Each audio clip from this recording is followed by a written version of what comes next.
Hello, I'm Count Orlanderson, And I'm Booger Dagwood. and This is Kønt Kønt and Booger at the movies.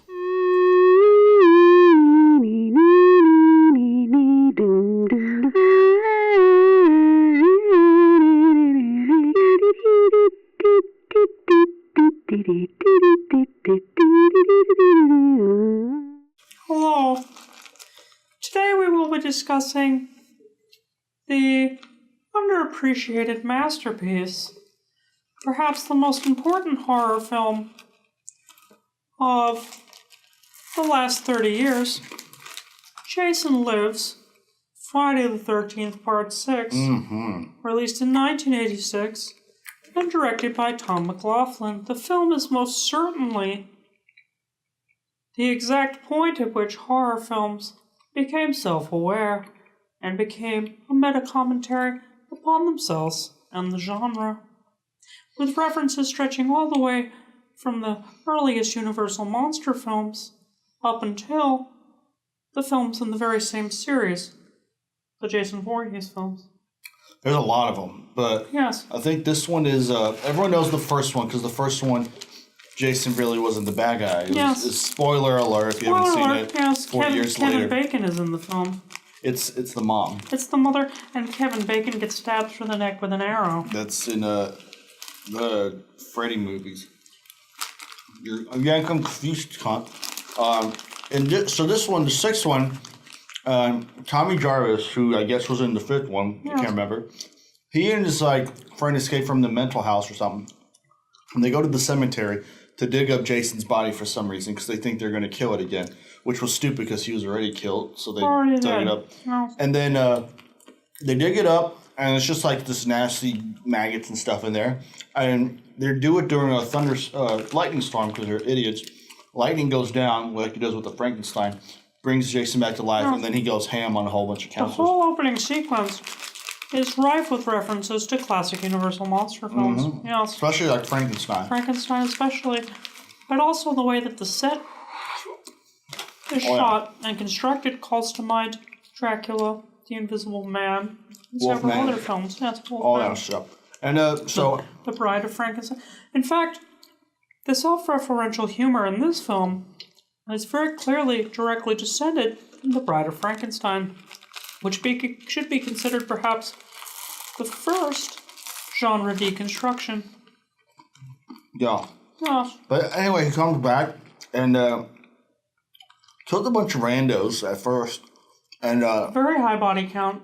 and then a bunch of counselors come back.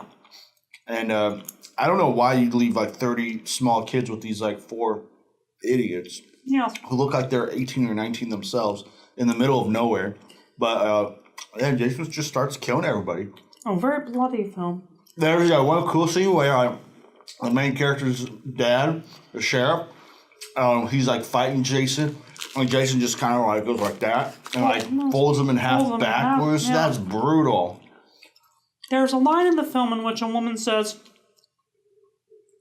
"I've seen enough horror films to know that any man standing in the woods holding a knife wearing a hockey mask is bad news." And she's right. But we clearly see in this film that the characters within the film are aware of horror films, which is not something we typically see. The little kids know they're gonna die. They're like, what did you want to be when you grow up? Yes. That chick, she's like, don't get out. We need to get out of here. He's like, no, let's take a shortcut through the woods. And that's stupid. Perhaps the ultimate statement on characters in horror films can be found in this film, and actually, if we extrapolate from there, we realize that the fate of a character in a horror film is the fate of every human being. We know that death is coming for us. We cannot escape it. It is life's only truth, and yet we deny and ignore it.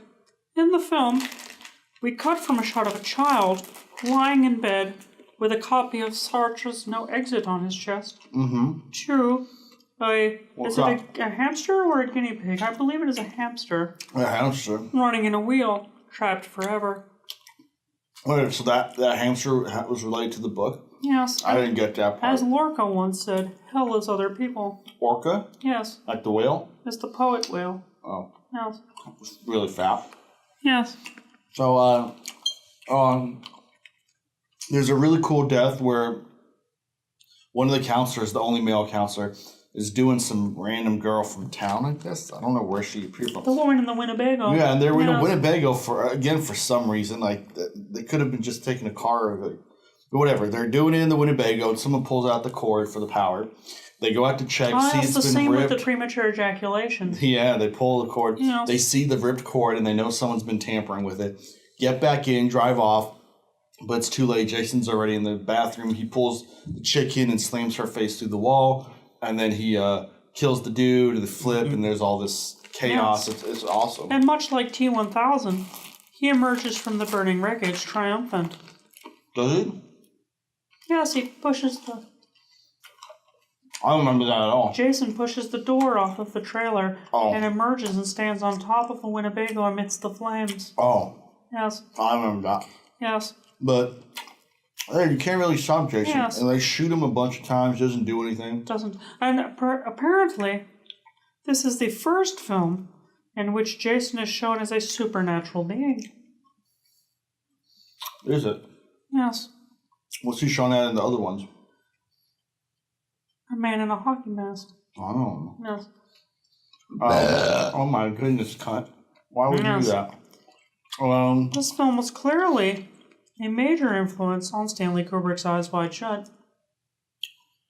Okay. You would be terrible at surviving a horror movie. You'd be hiding and you just burp and fart and everyone would find you. That's actually how... it's a funny story about this. You know these sort of escape rooms that are popular now? Yes. So where we're from, it's kind of like that, but it's called like a survive a serial, like a movie, like a serial killer type experience. And it's outside, and they cordon off a certain area that you have to stay in. And the whole point is you and your group have to survive the night against a serial killer who's stalking you. And it's like a supernatural Jason, Freddy, whatever. And, if you win, there's a little prize, like a nice little prize. Spanking. Yeah. So Bull has attempted this thing 5 times, and his group has always lost. And from what I've heard, his group is the only one that's ever not completed it. And so I was like, Bull, what's going on? Why do you always fail this thing? And he had no idea. So I decided one time to go along with him. Yes. So there's a group of 5 of us, and we're trying to hide. We're hiding in the woods. We're hiding in stuff. And about halfway through the night, the killer keeps finding us. No matter where we go, he's always finding us. And it's like, this is just a person like acting. He doesn't actually have superpowers. It's not a movie. How does he keep finding us? And then, as we're walking, lo and behold, I look behind us, and there's just a trail of food behind us. Fucking Bull's just eating nonstop all night, dropping food everywhere, and the killer's just following the food behind us. So I asked Bull, have you ever taken food on one of these things before? He says that every time. Indeed, it's much like the legend of Hansel and Gretel. Yes. Yes. Exactly like that, except instead of like breadcrumbs, it's like chicken wings and bones and just like wrappers and cans. Like, Bull's a big guy, and this is even after losing 350 pounds. Yes. So I get he has to eat all the time, but man, why is he just littering everywhere and the killer can find him? And I'm like, Bull, if this was a real life serial killer, you would have been dead. And he said no, because he would have just beaten up the serial killer. And he would have just sat on him. Yes. Sit on him. Run with skills. I was once talking to Bull while he was very inebriated. Where's Bull? He was eating a huge spread of food. Again, that's Bull. And a little nugget of poop rolled out of his pants across the floor and was eaten by a beagle. So, it's funny you mention that, because the way he tells it, it was you that had a nugget of poop come out eaten by a beagle. Any comment? Whose beagle was it? Is the question that I have. I don't care whose beagle was it. Whose shit was it? Yes, so, Friday the 13th, Part 6, Jason Lives. Do you recommend it? I recommend it. Highly 2 thumbs up. recommended film. You'll see, actually, the whole series pretty much is good. God damn, man. Jason Takes Manhattan is a wonderful film. Jason 8. Even the one where he goes in space. Jason 10. Is fun. Which features a cameo from David Cronenberg. Oh, yeah. Yes, the French beer maker. It's weird that he's in that movie. It has Lexa Doig in it, who's in a bunch of low quality sci-fi stuff, but she looks great. And there's some goofy stuff in it, but it's just fun. And then Freddy vs. Jason is not really a horror film. It's just a fun time. It's a terrible comedy. This movie definitely you'll see. See, indeed. It should be easy to find. Mm-hmm. Yes. All right.